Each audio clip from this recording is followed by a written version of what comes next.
아, 예, 귀중한 자리에 불러주셔서 감사합니다. 저는 87년에 이제 외국에 유학하고 있었는데요. 딱 30년이 흘렀네요. 그리고 이제 2017년이 되면 이제 아마 또 다른 체제가 시작을 해야 하지 않을까 그렇게 생각을 합니다.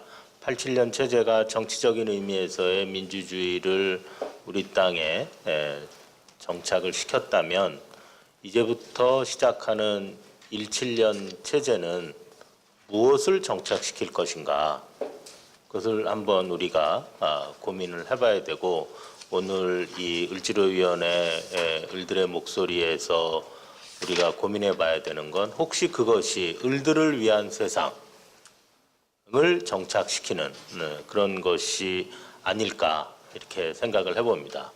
문제는 이제 먹고 사는 문제거든요. 집권 여당 하시고 싶죠? 네. 국민은 먹고 사는 문제를 해결하는 정당에게 표를 줄 겁니다. 그리고 아마 1월, 2월에 아마 2월 달이겠죠. 2월 달 임시국회에 여기에 나온 법안 몇 개를 가지고 법안심사 소위건 원내대표 간 협상이건 하시게 되면 두 가지 반대 논리에 부딪히실 겁니다. 여태까지 계속 그것 때문에 주저앉았죠. 그래서 여러분들이 제가 바라건대 내년에 대선 이제 선거운동 하셔야 되지 않습니까? 무슨 논리를 가지고 지금 하는 경제민주화가 국민 전체 먹거리를 해결해 줄 것인가 라는 얘기를 설득력 있게 할 것인가 라는 것입니다. 왜 그게 중요한 문제냐 하면, 경제민주화 얘기를 하면 두 가지 반론에 아까 제가 부딪힌다고 했죠. 첫 번째 반론은 제로섬 게임 반론입니다. 여기 빵이 10개가 있는데 을들한테 빵을 지금보다 많이 주면 그러면 가백에서 빵을 뺏어야 되지 않냐. 그거 재산권 침해다. 위헌이다. 여러 가지 다른 구체적인 상황에서 그 논리가 이제 변형이 되겠지만 맨 밑바닥에는 그겁니다. 재산권 침해다. 이런 위헌적 발상을 가지고 들고 나와서 하다니 이런 헌정 파괴 세력의 빨갱이들이다. 이렇게 얘기가 돌아가겠죠. 제로섬 게임화에서도 현재의 분배 상태가 불공정하다면 그것을 시정할 수 있고 이미 갖고 있는 사람 걸 뺏을 수도 있어요. 그러나 그렇게 되면 논의는 언제나 공정 대 성장의 논리로 갑니다.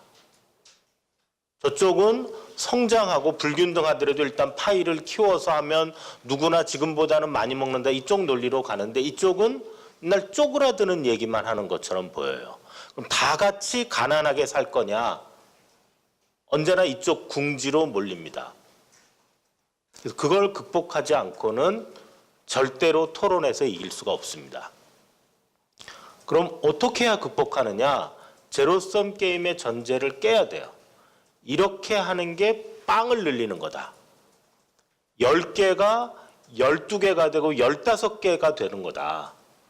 10개에서 내가 네 거를 더 뺏는 게 아니라 빵을 12개나 15개로 만드는 거다. 이거를 본인도 믿고 상대방에게도 국민에게도 전달이 돼야 돼요. 그 메시지가.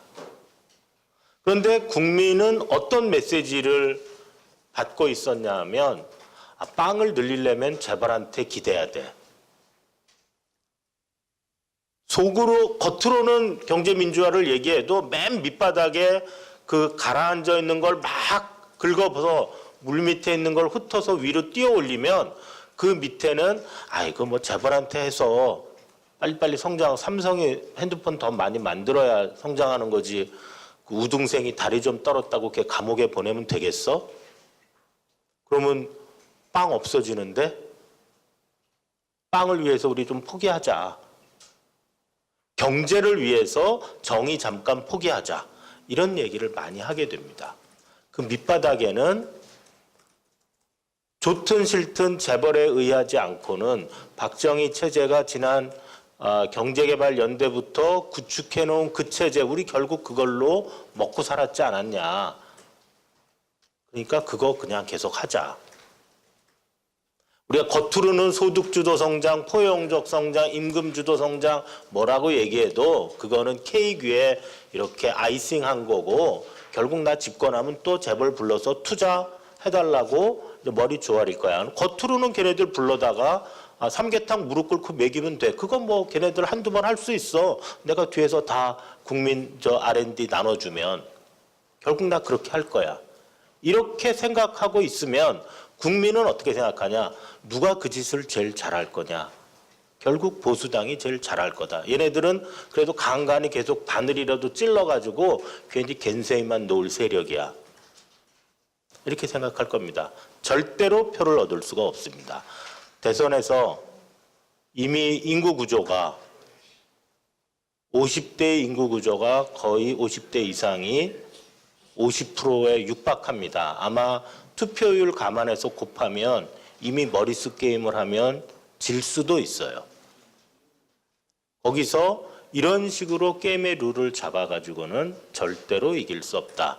아까 의원식 의원님께서 87년 뒤에 노동자 대투쟁하고 정권 잃어버렸다고 그러는데 똑같은 일이 벌어질 수도 있다. 그걸 막으려면 여러분이 새로운 성장 모형으로 진짜로 빵이 늘어날 수 있다. 이걸 믿어야 됩니다. 물론 믿기 위해서는 질문하고 공부하고 토론하고 그래야 돼요. 그래서 진짜로 이렇게 하면 빵이 늘어나는구나. 그럴 때 우리 재벌 체제 말고 이렇게 합시다. 이거는 우리가 더 잘할 수 있습니다.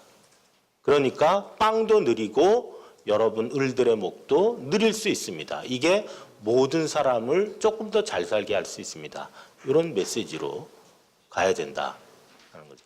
그래서 여기 뒤에는 그런 고민의 일단을 좀 적었습니다. 그래서 기술적인 부분은 나중에 이제 보좌관들이랑 하면 됩니다. 그러니까 이제 제가 드리고 싶은 말씀은 약간의 모델도 있다. 그리고 지금 우리가 직면하고 있는 것은 성장하지 않으면 이제 성장에 대해서 열심히 노력하지 않으면 우리나라는 망해갈 수밖에 없다라는 겁니다. 그게 이제 거기 슬라이드 번호로 발제문 페이지로는 23페이지, 그 슬라이드 번호로는 이제 오른쪽 페이지의 위쪽에 있는 거기에 결론입니다. 그래서 총 소득이 중요한 게 아니라 국민의 삶은 1인당 소득이 중요한 겁니다. 머릿수 한 사람당 소득을 얼마씩 나눠줄 수 있냐. 1인당 소득은 경제활동 참가율이 계속적으로 감소하는 노령화 경제에서는 별도의 노력을 하지 않는 한 감소합니다. 우리는 가난해지는 거예요. 그래서 그러면 별도의 노력을 해야 되는데 어떻게 할 것이냐. 24페이지를 보시면 24페이지의 위쪽 7페이지 슬라이드를 보시면 많은 사람들은 투자를 해야 성장을 한다고 생각을 해요.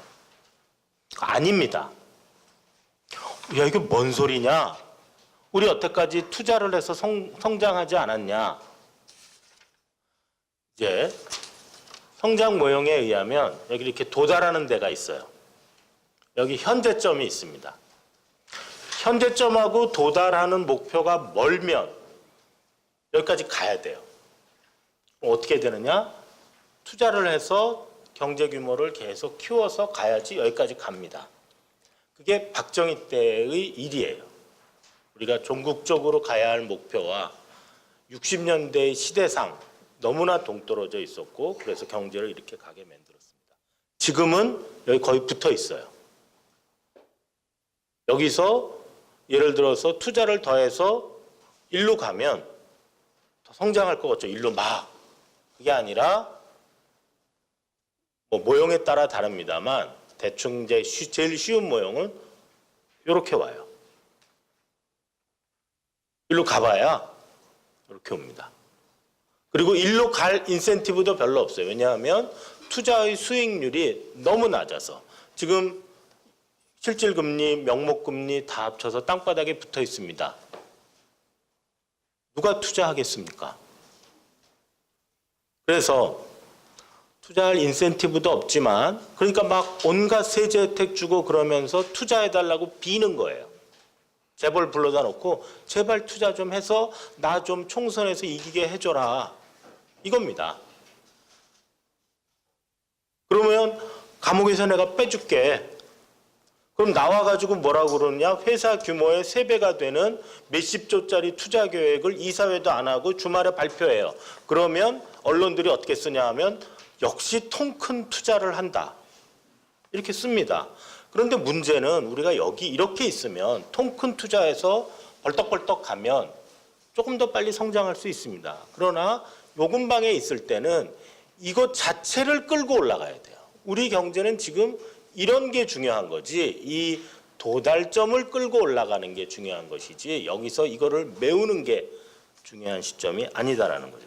그래서 그럼 뭘로 성장하는 것이냐? 거기에 7페이지를 한번 보시면 노동 생산성을 늘려야 한다. 여기 이제 문자로는 2 곱하기 P인데 P는 경제활동 참가율입니다. 2는 노동 생산성이고요. 근데 노령화를 하게 되면 P가 음수가 돼요. 경제활동 참가율이. 그러니까 옛날보다 더 어마어마하게 노동 생산성을 늘리려는 노력을 해야 돼요. 사람 머릿수가 줄고 있기 때문에 한 사람 한 사람을 슈퍼맨으로 만들어야 옛날이랑 비슷해지는 거예요. 그래서 핵심은 뭐냐? 성장을 하기 위해서는 노동 생산성을 높이거나 인적 자본이라는 또 다른 축적 가능한 자본을 늘려야 성장할 수 있다. 성장은 물적 자본만 늘림으로써 성장하는 게 아니다. 근데 우리에게 지금 필요한 거는 임금은 높고 이자율이 낮다는 건 뭐냐? 캐피탈은 넘쳐나고 깃발만 꼽으면 외국에서도 돈이 와요. 이제 모자라지 않습니다. 사람이 모자라는 거예요. 근데 사람은 빨리 키울 수가 없습니다. 머릿수를. 그러니까 자꾸 이민 얘기를 해요. 이민 문호를 개방하자. 우리가 원한 건 노동력인데 실제로 오는 건 사람들이 옵니다. 그 많은 사회 문제 또 어떻게 하겠습니까? 그것도 물론 필요하면 해야 될지도 모릅니다. 일본 이제 정말 데스퍼레트해졌으니까 뭐 이민 문호 개방하고 뭐 하죠. 우리는 그 이전에 먼저 사람들이 가진 인적 자본을 늘리는 경제 정책에 관심을 갖자. 그것이 성장 정책이다. 그래서 경제 민주화나 재벌 개혁을 남의 빵을 뺏는 제로섬 게임, 다 똑같이 가난해지는 게임으로 정의를 위한 게임으로 가서는 이길 수 없다. 국민도 바라지 않아요. 다 같이 가난해지는 거. 우리 아들이 재벌 회사에 취직하길 바라지 다 같이 가난해지기 바라지 않습니다. 우리가 이기기 위해서는 빵을 늘릴 수 있다. 이렇게 하는 것이 그런 얘기를 해야 됩니다. 그러면 노동 친화적 성장 정책의 어떤 편린들은 어떤 것인가 하면 9번째 슬라이드 25페이지에 거기 보면 이제 몇 가지 예를 적어놨습니다. 노령화에서 취업자 증가수가 정체가 되고 있는 상황 하에서 노동 투입을 늘릴 수 있는 유일한 방법이 노동 생산성을 늘리는 거다. 결국 노동 투입은 생산성 곱하기 머릿수예요. 머릿수가 줄면 생산성을 올려야 노동 투입이 줄지 않는다라는 거죠. 그래서 그러면 이런 생산성 혹은 인적 자본을 늘리는 게 뭐냐? 취업자의 이제 현장 경험, 러닝 바이 두잉이라고 하는데요. 그렇습니다. 그럼 러닝 바이 두잉이 뭐 다 아는 건데 이게 정책으로 가면 어떻게 되느냐? 청년들을 왜 인턴이라도 취업 현장에 붙여야 하냐 하면 그렇게 하면서 그 사람 배우는 거예요. 학생 때는 복사하기 어떻게 다루는지 모릅니다. 대학생이 복사 잘 못해요. 근데 회사 가보면 양면 복사 깨끗하게 못하면 야단 맞거든요. 복사하는 것부터 배우는 겁니다. 그게 인턴이라도 해봐야지만 느는 거예요. 그리고 거래처 어떻게 하고 전화 어떻게 받고 이런 거부터. 그런데 그거를 매칭을 못 시켜주고 니네들 나가서 그냥 봉사만 해라. 그러면 러닝 바이 두잉으로 인적 자본이 안 만들어지는 거예요. 그래서 MB 때 뭐 청년 인턴 제도 뭐 막 시행했지 않습니까? 물론 정규직 고용 들리는 것보다 못하지만 그거라도 했어야 되는 거예요. 그런 의미가 있다. 거기에 반대는 뭘까요? 취업자가 가지고 있는 인적 자본의 훼손은 가능한 한 방지해야 돼. 그게 어떻게 얼마나 사회가 여러 가지 지원을 해서 얻은 것인데. 근데 예를 들면 가계부채를 하면서 이 사람이 돈을 못 갚았다. 그래서 세게 추심해가지고 이 사람이 견디다 못해서 서울역으로 가서 신문지 깔고 들어놓아서 거기서 이제 노숙자가 됐다. 그러면 돈은 나오나요? 돈 안 나옵니다. 그 사람 돈 갚았나요? 못 갚았어요. 그리고 사회는 뭘 잃어버렸냐? 그 사람이 갖고 있던 인적 자본을 잃어버린 거예요. 그거 만드느라고 20년, 30년을 사회가 부모님이 투자했건 사회가 장학금을 줬건 기업이 직업훈련을 시켰건 어쨌든 사회가 그만큼 투자한 거를 그냥 하늘로 날려버리는 거다. 그러니까 우리가 가계부채 대책을 생각할 때도 이런 성장정책적 함의를 생각하고 하면 답은 너무 간단한 거예요. 찢어버려라 이 말입니다. 못 갚는 사람 거 추심해서 또 돈이 나오냐 떡이 나오냐 인적 자본만 날아가니까 종이 쪽지 찢어버리면 된다는 거예요. 예를 들면 그런 정책이 이런 성장정책적 이해와 가계부채 그 정책이 만나면 맨날 나오는 모럴 해저드 얘기를 훨씬 쉽게 극복할 수가 있다. 이런 겁니다. 그래서 지난 5년 전 대선에서 민주당 대선에서 이제 거의 이제 경선이 있었죠. 그때 이제 한 캠프에서 나온 구호가 저녁이 있는 삶 이거였어요. 처음에 들을 때는 이게 무슨 정치 구호야, 이게 무슨 뭐 대선 구호야 이렇게 생각이 될지는 모릅니다. 뭐 서민을 튼튼하게, 뭐 중산층을 따뜻하게 뭐 이래야지 되지 저녁이 있는 삶 이건 뭐냐 이겁니다. 그런데 그게 이 중산층의 마음을 확 휘어잡았습니다. 근데 네, 이분이네. 네, 좋습니다. 네. 그런데 그게 3단 콤보가 있었다는데 1단밖에 못 갔어요. 왜냐하면 맨 위에가 이해를 전 못했다고 생각합니다. 그게 얼마나 중요한 구호였는지 시대상을 반영한. 그 뒤에 나왔던 콤보는 저녁이 있는 삶 뒤에 주말이 있는 삶, 휴가가 있는 삶. 그거였대요. 근데 이게 왜 성장 정책이냐? 그때는 이건 인간다운 삶 이렇게 얘기를 했던 거예요. 근데 그게 아니라 이게 성장 정책일 수 있다라고 느껴야 되는 건데 그럼 왜 그러냐? 이 사람이 쉬어야 투자도 하고 중국어 공부도 하고 자기를 위한 개발을 하는 거예요. 인적 자본을 높일 수 있는 겁니다. 중소기업에 대해서 하청기업을 왜 돌봐야 되느냐? 뭐 인권을 위해서, 경제 정의를 위해서 그런 면도 물론 있죠. 그러나 그 사람들에게 조금이라도 더 많은 재원이 가면 그쪽에서는 이제 현장을 어떻게 개선할까, 직무를 어떻게 바꿀까, 금형을 어떻게 조금 개선할까 이런 중소기업, 하청기업 단위에서 할 수 있는 R&D를 할 수가 있습니다. 지금은 죽지 않을 만큼만 남겨놓고 다 뺏어가요. 그래가지고는 인적 자본이나 R&D를 중소기업 차원에서는 할 수가 없습니다. 그러니까 맨날 R&D는 대기업만 하고 정부의 R&D 지원은 곧 대기업에 대한 보조금이 되는 겁니다. 그래서 제가 여러분에게 같이 좀 생각을 해보자라는 거는 우리가 경제민주화를 2월 달에 통과시키는 것도 중요하고 3월 달, 4월 달에 대선 구호로 내는 것도 중요하지만 국민이 바보가 아닙니다. 국민이 볼 때 저 사람들 말만 하고 들어가면 또다시 재벌 불러다가 삼계탕 먹으면서 투자 또 구걸하는 사람들이 될 거면 이왕이면 그거 더 잘하는 사람 뽑자.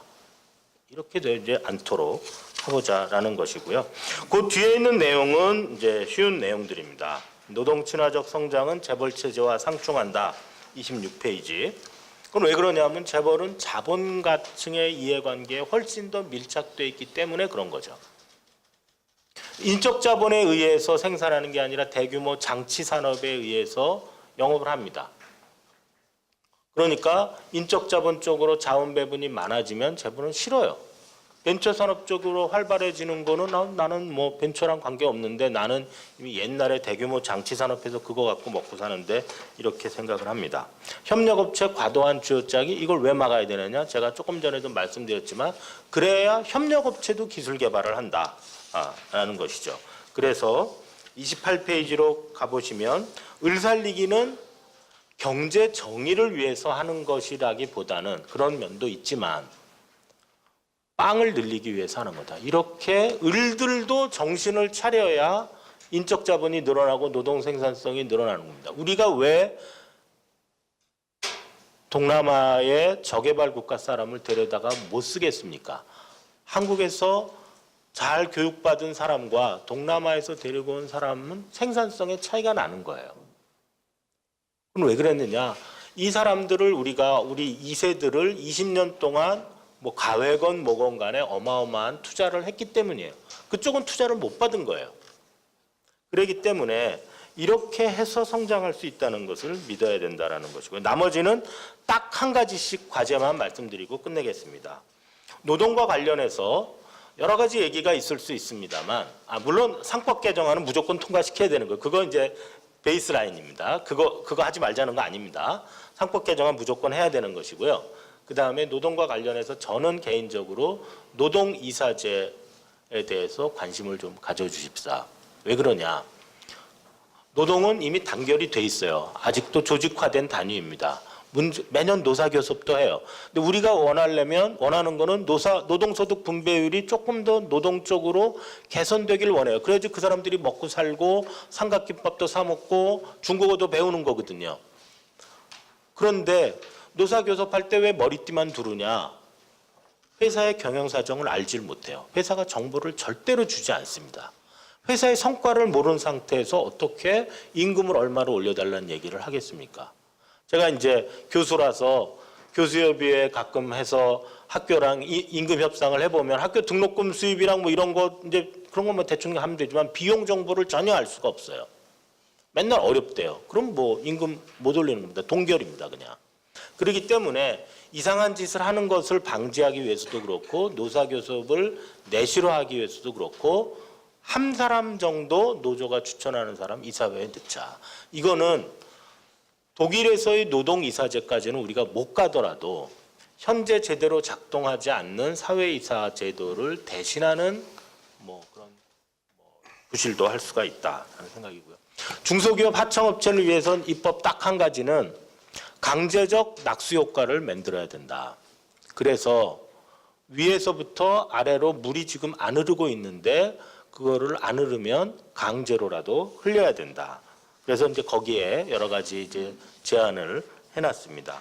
서민들을 위한 정책으로는 저는 가계부채 탕감입니다. 특히 저신용, 저소득, 다중채무자, 장기 연체자에 대한 가계부채 탕감은 민주당의 4.13 총선 공약이기도 했어요. 이건 상법 개정안은 박근혜 공약입니다. 우리가 열심히 일했는데 우리의 업적이 우리 박근혜 후보가 하겠다고 그러고 안 하겠다는 거 우리가 통과시켜 줬습니다. 그러니까 국민 여러분 우리를 사랑해 주세요. 그것만 갖고는 부족하지 않겠습니까? 우리 4.13 총선에 저소득, 저신용, 다중채무자, 장기연체자, 부채 소각하겠다고 그랬습니다. 죽은 채권 살리기 못하게 하겠다고 그랬습니다. 그거 요번에 해냈습니다. 그러니까 집권하면 이런 거 더 많이 할 수 있습니다. 이렇게 해야지 표가 나오지 않겠냐라는 거죠. 그래서 그 다음에 재원 문제와 관련해서는 법인세 인상 물론 이제 폴리티컬한 의미도 있고 뭐 여러 가지 의미가 있습니다만 그거 갖고 안 된다는 거 다 알고 있습니다. 법인세 3%포인트 갖고 국민을 위한 일 할 수가 없습니다. 그럼 세금 더 걷어야 돼요. 뭘로 더 걷을 거냐? 소득을 창출하는 행위에 계속 뺨을 때리면서 너 세금 더 내. 왜요? 너 소득 높잖아. 그럼 그쪽에서 나오는 반론이 뭡니까? 경제활동 잘해서 돈 많이 번 게 죄입니까? 이렇게 나옵니다. 우리가 소득세에 걷는 거는 징세의 편의 때문에 그렇게 걷는 거죠. 그러나 이제 조세 제도를 지금 많은 사람들이 생각하고 있는 불평등의 핵심이 소득 불평등보다 부의 불평등도가 훨씬 심합니다. 왜 거기에 텍스하지 않냐 이겁니다. 뭐 이거는 국세로는 안 되고 지방세 그런 게 어디 있습니까? 세금은 국가가 거둘 수 있는 곳에 때리는 거거든요. 그래서 성공한 사람에게 텍스하지 말고 부자에게 텍스해라. 이 정도 마치겠습니다. 감사합니다.